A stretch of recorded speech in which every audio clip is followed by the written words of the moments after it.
अस्सलाम वालेकुम, कैसे हैं आप लोग। उम्मीद करता हूँ सब लोग खैरियत से होंगे। वेलकम करता हूँ आपको हसन आईटी टिप्स में। मेरा नाम चौधरी हसन है और मैं आपके लिए आईटी से रिलेटेड बहुत सी इंटरेस्टिंग और इन्फॉर्मेटिव वीडियोस लेके आते रहता हूँ। जी हाँ, आज भी मैं बहुत ही एक इंटरेस्टिंग वीडियो लेके आते रहा हूँ आपके लिए। जैसा कि आपने थंबनेल से देख ही लिया है, आज हम बात करने जा रहे हैं सीएम लैपटॉप स्क्रीन में आने वाले चेंजिंग के बारे में। बहुत सी तब्दीलियाँ दी गई हैं, बहुत सी गुड न्यूज़ हैं स्टूडेंट्स आपके लिए, खास तौर पर स्टूडेंट्स के लिए जिन्होंने अप्लाई किया हुआ था। पहले उनका स्टेटस वेरीफाइड था, उनको लैपटॉप मिलने जा रहे हैं। उसके बाद फिर इस पे जो स्टूडेंट्स इंडस्ट्री स्टूडेंट हैं उन्हें इंक्लूड किया गया है, प्राइवेट कॉलेजेस को इंक्लूड किया गया है, इसमें प्राइवेट यूनिवर्सिटीज़ को इंक्लूड किया गया है, और उसके अलावा कुछ सिलेक्टेड जो हैं प्राइवेट यूनिवर्सिटीज़ उनको इंक्लूड किया गया है इसमें।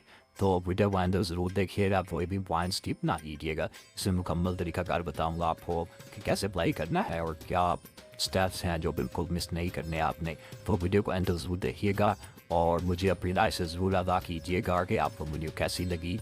और चलते हैं फिर की तरफ, देखते हैं कि कैसे आपने अप्लाई करना है और क्या क्या इसमें जनरल की बला।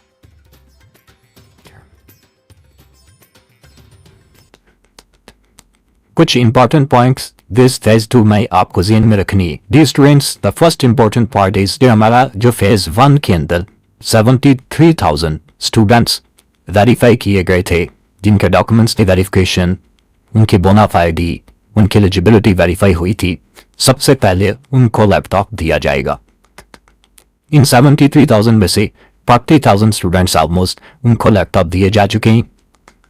जो बाकी के 33,000 स्टूडेंट है जिनका स्टेटस पोर्टल पर वेरीफाइड नजर आ रहा है, सिलेक्टेड नजर नहीं आ रहा, वो ऑटोमेटिकली सिलेक्टेड हो जाएंगे और उनको लैपटॉप पहले दिया जाएगा। सो ये जो 73,000 है, इनमें से भी 33,000 स्टूडेंट्स वेरीफाइड आ रहे, सिलेक्टेड नहीं आ रहे, ये फेज 1 के हैं, उनका लैपटॉप मस्ट है। इसके बाद फेज 2 के स्टूडेंट्स की बारी आएगी। इस फेज 2 में जो फेज 1 के स्टूडेंट है वो तो ऑब्वियसली शामिल नहीं होंगे, लेकिन उसी एलिजिबिलिटी क्राइटेरिया पर करंट ईयर के स्टूडेंट्स एलिजिबल हो जाएंगे। इसमें पहली दफ़ा नर्सिंग कॉलेजेस के स्टूडेंट्स को इंक्लूड किया गया है। वो जितना गवर्नमेंट के 34 नर्सिंग कॉलेजेस है, उनके जो फर्स्ट प्रोफेशनल ईयर के स्टूडेंट्स हैं, जिनके शायद एग्जाम भी हो चुकी हैं और वो सेकंड ईयर में जाने वाले हैं, जिनका एडमिशन 2025 में हुआ था, वो सब एलिजिबल होंगे। प्राइवेट सेक्टर की यूनिवर्सिटीज़ भी इस दफ़ा इस फेज में शामिल की गई हैं, उनकी लिस्ट आपको पोर्टल पर मिल जाएगी। जो प्राइवेट सेक्टर की यूनिवर्सिटीज़ है, इनके लिए 10,000 लैपटॉप्स सीएम साहिबा की स्पेशल डायरेक्शंस के ऊपर दिए जाएंगे। तो यहाँ पे प्रॉपर मेरिट बनेगा और जो टॉप 10,000 स्टूडेंट्स होंगे इन सिलेक्टेड प्राइवेट यूनिवर्सिटीज़ की, और चंद एक यूनिवर्सिटीज़ जो फेडरल लेवल की यूनिवर्सिटीज़ हैं, उनको भी इस फेज में इंक्लूड किया गया है। तो हम उनको भी लैपटॉप डिस्ट्रीब्यूट करेंगे। But top 10,000 students will be selected for phase 2 from private sector and federal universities. इसकी डेडलाइन क्या है ये अभी अनाउंस नहीं की जा रही। हम आपको बता देंगे कि इसकी डेडलाइन क्या है। जब तक ये डेडलाइन मीट नहीं होती आप इसके ऊपर अप्लाई कर सकते हैं, और ये तमाम डेडलाइंस आपको वेबसाइट पर ही मिलेंगी। मैं आपको वेबसाइट भी दिखा देता हूँ ताकि आपके पास लिंक भी रह जाए। सो आप जब तक ये डेडलाइन अनाउंस नहीं होती आप अपना प्रॉपर एप्लीकेशंस को सबमिट करवाइए ताकि हम लोग वेरिफिकेशन फेज के अंदर मूव कर सकें। बहुत सिंपल प्रोसेस है सीएम लैपटॉप पोर्टल पर अप्लाई करने का। जस्ट आपने साइन अप करना है CM Laptop hed.punjab.gov.p के वेबसाइट पर। अगर आपने फेज 1 में अपना अकाउंट बना लिया था, आपको इस बात पर डिस्क्वालीफाई कर दिया गया था कि आप इस फेज के लिए एलिजिबल नहीं है, लेकिन आप समझते हैं कि अब आप उस फेज के लिए एलिजिबल हो चुके हैं फेज 2 के लिए, और आप अप्लाई कर सकते हैं। आपकी यूनिवर्सिटी आपको, आपका कॉलेज आपको वेरीफाई करेगा और आप साइन अप नहीं करेंगे, अब साइन इन करेंगे। उसकी रीजन यह है कि आपका अकाउंट ऑलरेडी एग्जिस्ट करता है पोर्टल पर। सेम CNIC के साथ आपको दोबारा अकाउंट नहीं बनाने दिया जाएगा। बहुत इंपॉर्टेंट बात यह है कि आपका जो CNIC है वो आपका यूजर नेम होता है। तो जब आप साइन अप करेंगे या साइन इन करेंगे आपको CNIC अपना देना पड़ेगा। अगर आपने अपना इनकरेक्ट गलत CNIC दे के अपना अकाउंट बना लिया तो आपको लैपटॉप नहीं दिया जाएगा। आपकी सबसे पहली वेरिफिकेशन आपका CNIC है। अगर आप अभी अंडर 18 है, आप वो सेकेंड सेमेस्टर के स्टूडेंट है, यूनिवर्सिटी आपको अलाउ करती है गवर्नमेंट कॉलेजेस, ग्रेजुएट कॉलेजेस आपको BS अलाउ करते हैं तो आप अपना B फॉर्म नंबर यूज करेंगे। अच्छा, अगर गलत CNIC के साथ आप अपना अकाउंट बना चुके हैं, चाहे पिछली फेज में बना चुके हैं, चाहे अभी बनाते हुए भी आपसे डिजिट की कोई मिस्टेक हो जाती है, तो आपको घबराने की जरूरत नहीं है। जस्ट आप इस अकाउंट को वहीं पर छोड़ दें और आप अपने ओरिजिनल CNIC के साथ, करेक्ट CNIC के साथ दोबारा से अपना अकाउंट बना लें। माय डिट, आपने अगर अपने फादर के CNIC से, अपनी मदर के CNIC से, अपने ब्रदर, किसी रिलेटिव, किसी सिस्टर, किसी के भी अगर आपने CNIC से अपना अकाउंट बनाया तो वो वैलिड नहीं होगा और आपकी एलिजिबिलिटी आपकी यूनिवर्सिटी और कॉलेज की तरफ से इनकरेक्ट कर दी जाएगी और आपको लैपटॉप नहीं मिलेगी।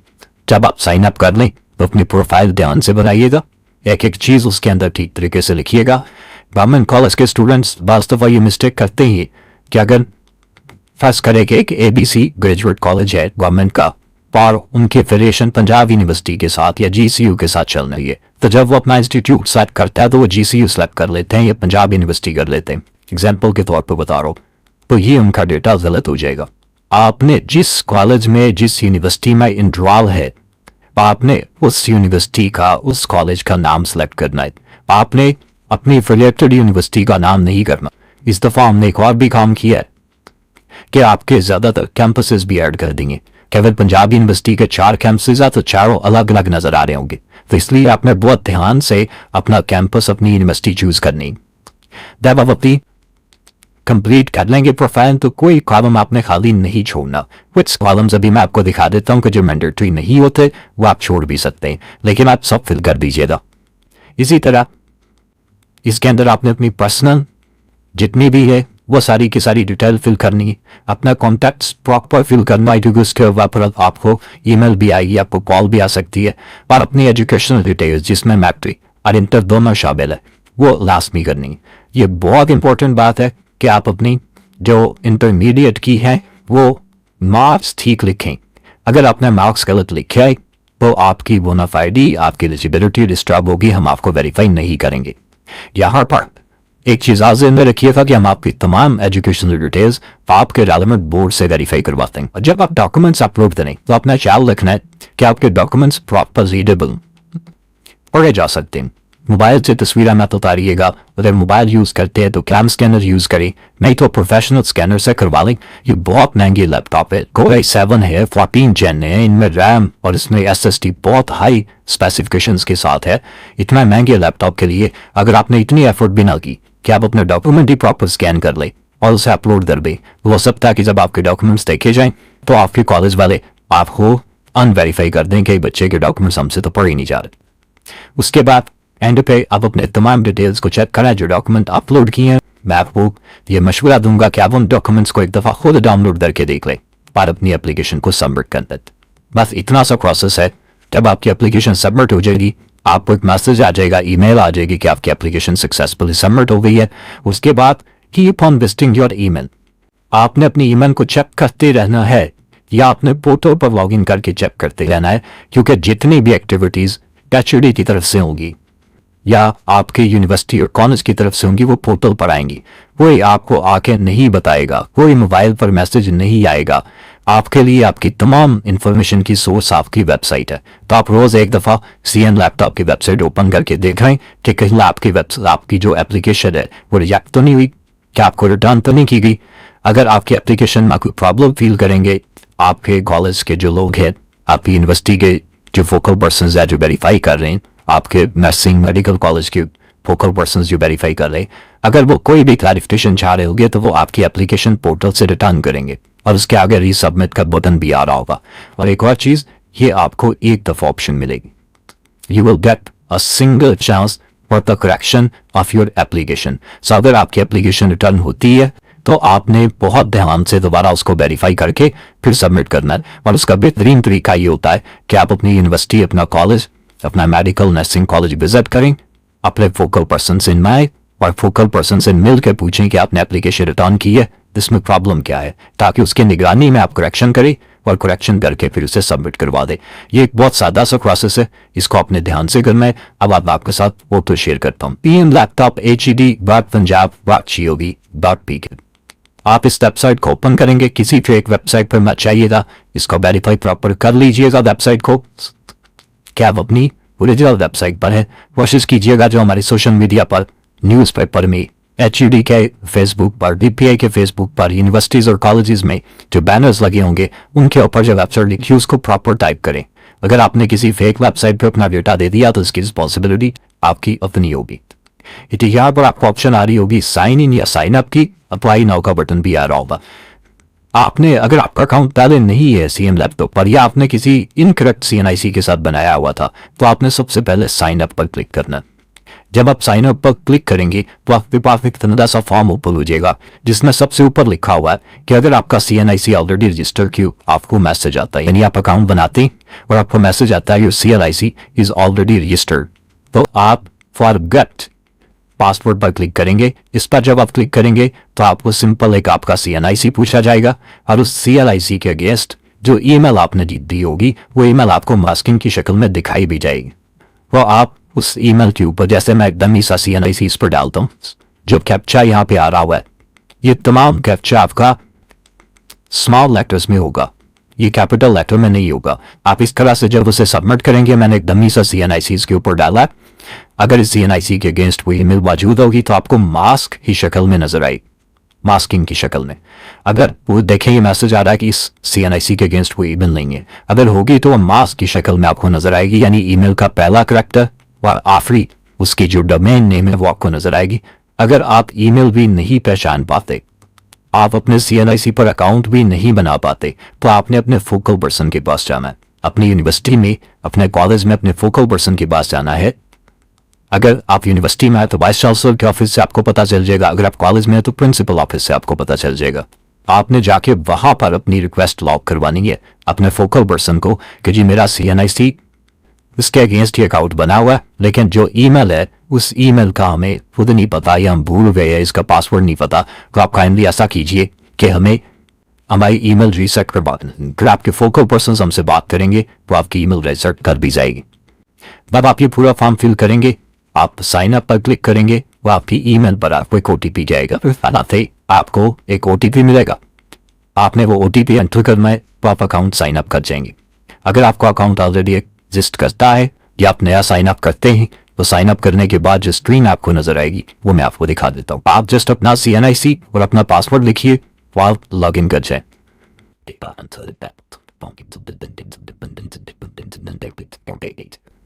इस लॉग इन करने से पहले आपने इसके मेन पेज के ऊपर अपना क्राइटेरिया सारी का सारा देख लेना है। मेन पेज पर आप आएंगे वो आपको प्रॉपर क्राइटेरिया पता चलेगा, वो क्राइटेरिया मैं आपके साथ शेयर कर देता हूँ।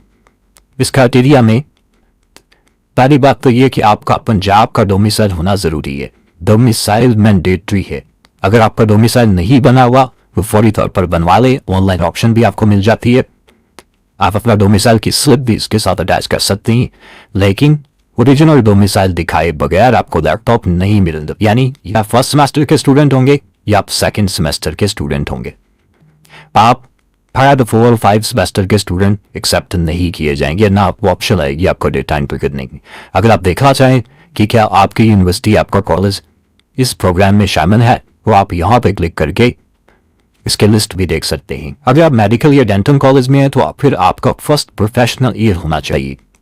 2025 में जो एडमिशन हुए उसके बाद हुए जो फर्स्ट मेडिकल ईयर के अंदर है उनके स्टूडेंट्स एलिजिबल है इस फेज के लिए। इसी तरह जो BS नर्सिंग है वो भी फर्स्ट और सेकंड सेमेस्टर, या अगर कुछ कॉलेजेस के अंदर एनुअल सिस्टम के तहत BS नर्सिंग हो रही है तो फिर फर्स्ट ईयर के स्टूडेंट होने चाहिए नर्सिंग के। इनमें से कुछ स्टूडेंट्स का हमें पता चला है कि उनके एग्जाम हो चुके हुए, लेकिन अभी वो सेकंड ईयर में प्रमोट नहीं हुए। वो जो नई फेज आपकी चल रही है, जिनके अभी तक मेरिट लिस्टें भी नहीं लगी, जिनकी मार्च में क्लासेस स्टार्ट होनी है, वो लोग इस फेज में शामिल नहीं हो गए, उनके लिए नेक्स्ट ईयर फेज ओपन की जाएगी। आप भी अपनी मेडिकल कॉलेज या नर्सिंग की लिस्टें देखना चाहते हैं तो यहाँ क्लिक कर सकते हैं। अच्छा भाई, इसके स्टूडेंट्स के लिए ये जरूरी है कि उनके इंटरमीडिएट में 65% या उससे ज्यादा मार्क्स हों। अगर 65% से कम मार्क्स होंगे तो फिर आप एलिजिबल नहीं होंगे। जो पब्लिक सेक्टर मेडिकल और डेंटल कॉलेजेस है उनके मार्क्स 80% से ज्यादा होने चाहिए। यानी अगर आप MBBS कर रहे हैं, अगर आप BDS कर रहे हैं तो फिर आपके 80% मार्क्स होने चाहिए। अगर आप DVM कर रहे हैं, वेटरनरी मेडिसिन में कर रहे हैं, तो फिर आपका एलिजिबिलिटी क्राइटेरिया इंटरमीडिएट में 75% मार्क्स हैं। इसी तरह जो नर्सिंग कॉलेजेस के स्टूडेंट्स हैं उनके अंदर भी 65% मार्क्स इंटरमीडिएट में होने जरूरी। और आखिरी चीज बहुत इंपॉर्टेंट वो ये, student must not be a recipient of any laptop scheme. किसी भी लैपटॉप स्कीम के वो रेसिपिएंट नहीं होने चाहिए, यह ख्याल रखिएगा।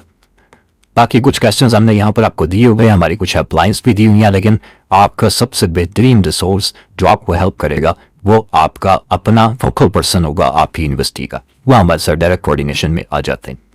अब आप एप्लीकेशन पर आते हैं, देखें सिंपल से स्टेप्स हैं। शुरू में आपका नाम और CNIC लिया गया, फादर नेम है, CNIC फादर का है, तो जेंडर है, फिर डेट ऑफ बर्थ है, रिलीजन है।